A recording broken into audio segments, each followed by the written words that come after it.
Salam sejahtera dan salam Malaysia Madani. Saya Tarunika S. Morgan Rush dari TVPSS SCGT Lanang Sunli. Pada hari ini, saya akan berkongsi tentang penggunaan bahan digital di sekolah kami. Lanang Sunli aktif dalam transformasi pendidikan digital.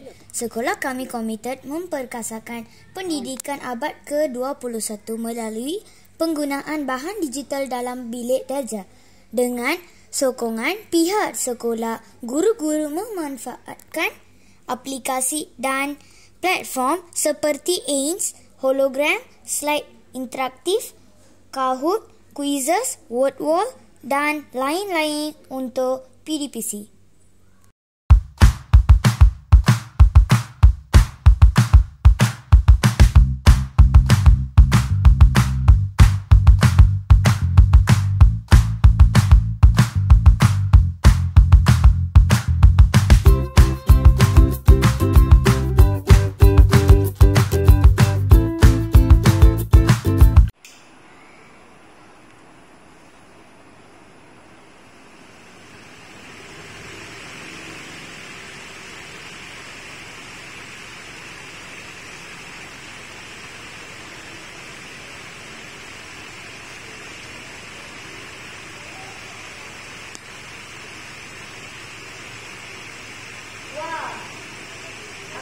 Pendapat cikgu tentang penggunaan digital dalam PDPC.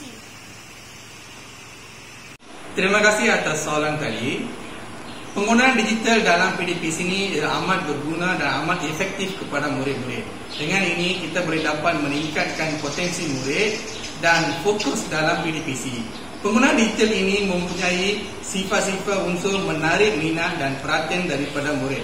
Saya juga telah mencipta satu inovasi yang bernama Magic Advanced Keypad. Ia juga mencipta satu aplikasi Android iaitu Magic Advanced Keypad.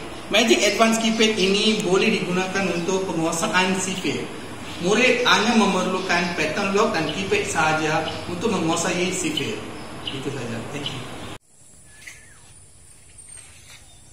Guru besar juga berkongsi pandangannya tentang penggunaan bahan digital. Marilah kita dengar perkongsinya guru besar.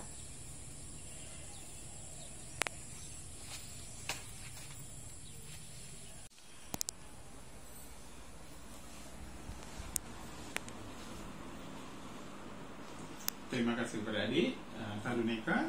Pada pendapat saya, penggunaan teknologi ini menjadikan PDPC lebih menarik, meningkatkan pelibatan murid dan memudahkan pemahaman mereka. Aktiviti kuis dalam talian, pembelajaran berasaskan permainan serta penyampaian kandungan visual memberi dimensi baharu dalam bilik darjah. Terima kasih. Terima kasih guru besar. Ya, terima kasih. Pendigitalan dalam pendidikan adalah masa depan.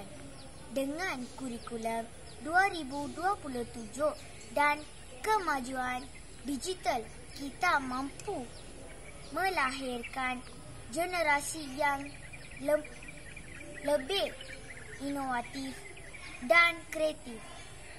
Sekian dari TVPSS SCGT Lanang Sunli. Terima kasih.